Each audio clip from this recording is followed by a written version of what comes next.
Did you know that social media were banning accurate and truthful information about vaccines and the pandemic? Yeah, we did already know that. Yeah, well now everybody knows. Today's story is a fantastic one. Did you know that social media companies were censoring truthful, accurate information about vaccines and the COVID pandemic because it didn't suit their narrative? That means that when they're talking about misinformation, disinformation, malinformation, galinformation, bi-information, tri-information, saying they're just trying to protect us, we're just trying to protect you. No, they were not doing that. They were trying to control the narrative for nefarious ends. The revelations in the Twitter files are making that clearer and clearer, and we're going to tell you more about it right now. This is Alex Berenson writing on Substack. On August the 27th, 2021, Dr. Scott Gottlieb, a Pfizer director with over 550,000 Twitter followers, saw a tweet he didn't like. You should try living in my world. I see about 1,000 every day I don't like. A tweet that might hurt sales of Pfizer's mRNA vaccines. Oh, so it's an economic decision, not a health decision. Oh, so Pfizer are a profit-driven company, not a medicine organization. All that time they were saying follow the science, what were they really following? Which science? Economics. The tweet explained that natural immunity after COVID infection was superior to vaccine protection. It called on the White House to follow the science and exempt people with natural immunity from upcoming vaccine mandates. You can go back and look at our videos from that time. We were talking about that then because you told us to. We were talking about natural immunity. We were tiptoeing around it carefully. What do you think? Trying to walk on the eggshells they lay down before us. Well, it turns out you were right. You've always known you were right, and now we have the evidence to demonstrate that you were correct all along. It came not from an anti-vaxxer like Robert F. Kennedy Jr., but from Dr. Brett Giroir, a physician who had briefly followed Gottlieb as the head of the Food and Drug Administration. Further, the tweet actually encouraged people who did not have natural immunity to get vaccinated. How tight were the lines of censorship that even if the tweet recommends that you get a vaccination, it's still not good enough. It's still not an ardent enough vow to the agenda of the system. Also, this person was a former head of the FDA. Now, we've done videos where we're critical of the FDA because they get much of their funding from the organizations that they're supposed to be regulating. But if in their eyes, a former head of the FDA can't be trusted, then who can be trusted? It's not some, whack job or Alex Jones or David Icke or some crackpot. You can't trust them. They're lunatics. It's the former head of the FDA, according to their analysis. So it just shows you they will censor anybody who stands in the way of their agenda. And their agenda is about profit and power. It always was. It always will be. And you should only listen to ideas that are about attacking those systems of power. If what you're being offered is this is how you can reorganize things without disrupting the interests of the powerful, you're probably getting a message that's coming from the powerful. No matter, by suggesting some people might not need COVID vaccinations, the tweet could raise questions about the shots. I mean, what is this? Is this a religion now? To suggest that some people might not need COVID vaccinations has to be censored. What the hell is it? How extreme is this? What is this, vaccine ISIS? Which sounds like a pretty good disease. Besides being a former FDA commissioner and a CNBC contributor and a prominent voice on COVID public policy, Gottlieb was a senior board member at Pfizer, which depended on mRNA jabs for almost half of its $81 billion in sales in 2021. Pfizer paid Gottlieb $365,000 for his work that year. But I'm sure that didn't influence his enthusiasm. This is just a guy who wants people to have vaccines for the good of their health. Oh no, this other guy who's worked at the FDA and stuff, his views are going to prevent people that really need vaccines. That, yes, I suppose they are profitable, and I suppose I do get that 365 grand a year from Pfizer, but none of that matters to me. All I want is people to be censored so that they can be helped. When people want to censor you for your own good, think about what's being suggested by that. They think they know more than you. They think they're smarter than you. And when they're also being paid to have that opinion, it makes me question its validity. Gottlieb stepped in. You bet he did, emailing Todd O'Boyle, a top lobbyist in Twitter's Washington office, who is also Twitter's point of contact with the White House. The post was corrosive, Gottlieb wrote. He worried it would end up going viral and driving news coverage. These people are obsessed with infectious diseases. Through Jira, an internal system Twitter used for managing complaints, O'Boyle forwarded Gottlieb's email to the Twitter Strategic Response Team. That group was responsible for handling concerns from the company's most important employees and users. Please see this report from the former FDA commissioner, O'Boyle wrote, failing to mention that Gottlieb was a Pfizer board member with a financial interest in pushing mRNA shots. Boss, this just in! Apparently someone's posting some disinformation. Who sent you this complaint? It doesn't matter. There's nothing about the person that sent this complaint that's a cause for interest. Whether it's their agenda, their financial ties to Pfizer, their willingness to censor information that's plainly true. You're focusing on the wrong thing, boss. A strategic response analyst quickly found the tweet did not violate any of the company's misinformation rules. Oh, well, that's good. So just leave that there. Doesn't violate any of the rules. Just leave it there. I mean, we can't all just agree with each other all the time. I mean, I suppose the point of Twitter is to have a conversation, and wouldn't it be good if that conversation was expansive and included a wide variety of views so that people could come towards truth together? I don't think so. Yet Twitter wound up flagging Giroir's tweet anyway. Yeah, just do it anyway. Just censor it. I think they like doing it, don't they? Putting a misleading tag on it and preventing almost anyone from seeing it. What if we were to prevent almost anyone from seeing it? Yeah, that would be good. Even though it's true. Even though it's true. Even though the complaint came from someone with a vested and financial interest in Pfizer doing well and people taking those jabs, I'm going to keep saying yes to you. Gottlieb is not just a Pfizer board member. Oh no, that's just first among his many achievements in life. He is one of 7 members of the board's executive committee and the head of its regulatory and compliance committee, which oversees compliance with laws, regulations and internal procedures applicable to pharmaceutical sales and marketing activities. But you think that would somehow bias it? You think because Gottlieb oversees compliance laws, regulations, internal procedures applicable to pharmaceutical sales and marketing activities, that he'd have a vested interest in preventing people from considering natural immunity as an option? His censorship of that tweet was a surprise for your birthday and you ruined it. You're just like your Pfizer. Pfizer has a long history of violating drug industry laws and ethics rules, so maybe don't get a tattoo of their logo on your body. In 2009, it agreed to pay $2.3 billion, the largest healthcare fraud settlement in American history, up against some pretty hot competition, may I say, for fraudulently marketing several drugs. In 1996, it conducted a clinical trial of an antibiotic in Nigeria in which 11 children died, and which became the inspiration for John le Carre's novel The Constant Gardener. But just because they marketed a drug that killed some children, that doesn't mean they're anything other than good guys who should be allowed to censor content that you look at because you are an idiot and not capable of making decisions that might lead to the death of 11 children in Nigeria, which they did do.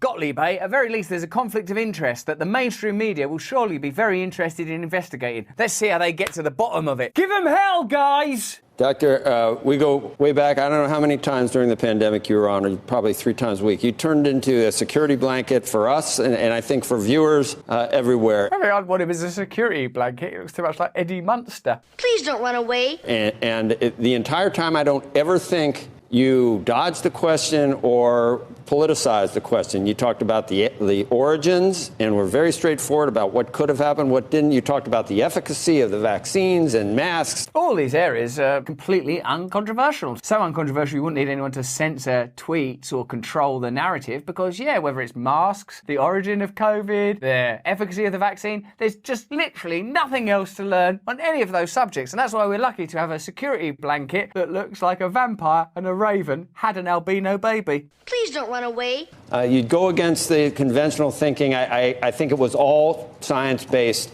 and totally objective. Science-based and objective. Often, when I work at a place that gives me $375,000 a year, I see my objectivity just becomes that much clearer. So I got to ask you about this. I have no doubt that you want to weigh in on it. So on Tucker Carlson last night, New York Times reporter, former New York Times reporter Alec Berenson. That guy, former New York Times, because, you know, the mainstream media, as you yourself know, Chuck or Jad or whatever monosyllabic name you've got, know is a reliable place for good information. Alex Berenson. You got him kicked off of Twitter. This is a kind of a convoluted conspiracy theory that somehow you told Twitter to get rid of him because he was asking too many questions about the efficacy. Gottlieb wouldn't do that. Look how tightly he squeezes his lips together. Look how much he purses his lips like Simon Cowell's Transylvanian brother. Please don't run away. And safety of the COVID vaccine. Do you just want to respond to that and tell us your side?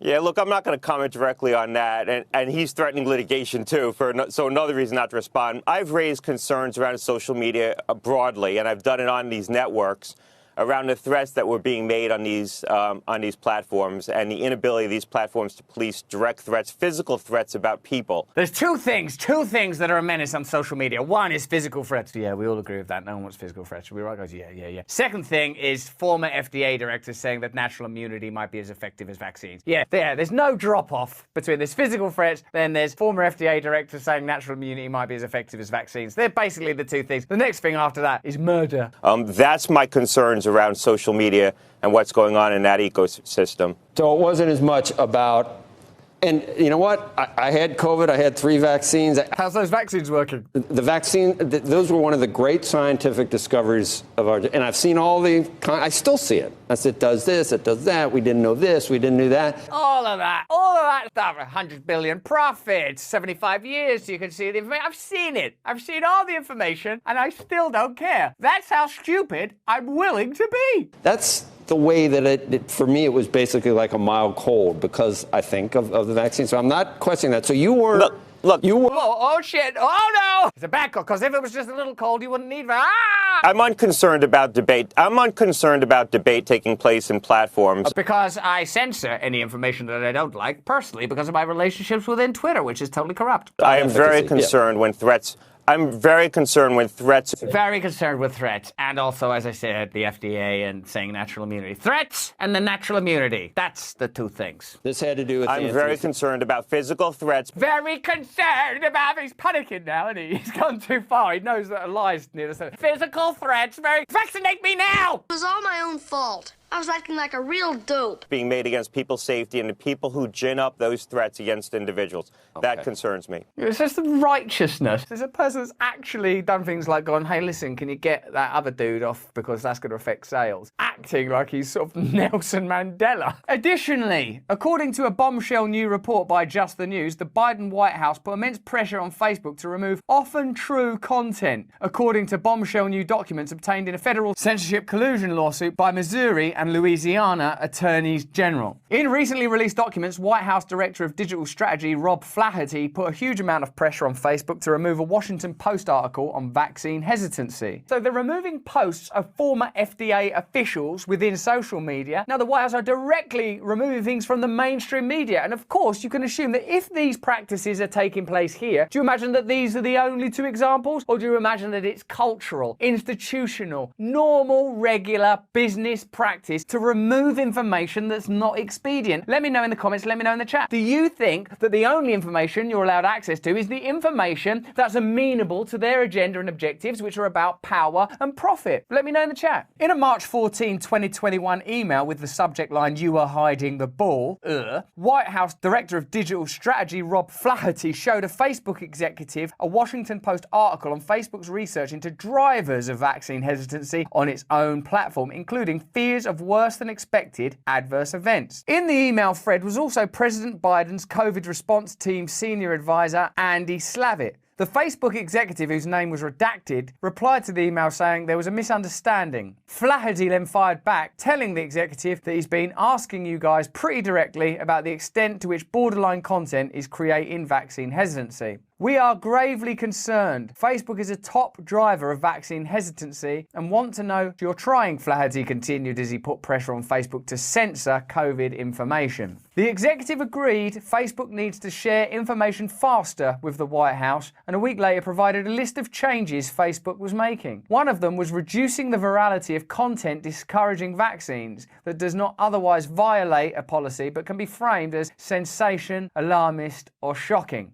Facebook then responded to Flaherty with next steps where they would censor often true content just because the White House didn't like it. So there you have it. That's a direct quote. Often true content just because the White House didn't like it. Hey, I don't like that, but it's true. That's why we don't like it. So you want us to censor it? Yep, that's how the system works. So of course, everything we've been experiencing over the last couple of years, the suspicion, the doubt, the hesitancy, the curiosity, the necessity for a conversation, the need for opposing scientific views to be tried out and tested in the place of true science, experimentation, authenticity, transparency, honesty. You were right. You knew all along, and now it's been proven. That's exactly how the system works. In a sense, the pandemic was a great privilege, a great luxury, because it was a revelation of what many of us have long suspected, that there is a globalist agenda. That's how the globe was able to respond to a pandemic. Admittedly, in the event of a genuine pandemic, a global response would be necessary, advisable, expedient, in fact. But when you see these kind of exchanges, it shows you that the White House and social media companies are in lockstep when it comes to controlling the narrative. Not only that, the mainstream media are involved, and of course there are corporate interests. What other than that are we telling you on this channel? What other than that are you discussing in the comments below? And of course, anybody who conveys these counter narratives, because we cannot be censored and controlled because we're bloody careful and we use reliable sources and we try not to slip up, you have to label us conspiracy theorists. That's why you have to be called conspiracy theorists. That's why we have to be called conspiracy theorists. Why? Because we're telling the truth, and the truth is at odds with their agenda. This is a quote from that email. As you know, in addition to removing vaccine misinformation, we have been focused on reducing the virality of content discouraging vaccines that does not contain actionable misinformation. So it's discouraging, but it's true. So just let me say that again. It's discouraging, but it's true. Censor it! This is often true content which we allow at the post level because experts have advised us that it is important for people to be able to discuss both their personal experiences and concerns about the vaccine. You shouldn't need an expert for that. That's just what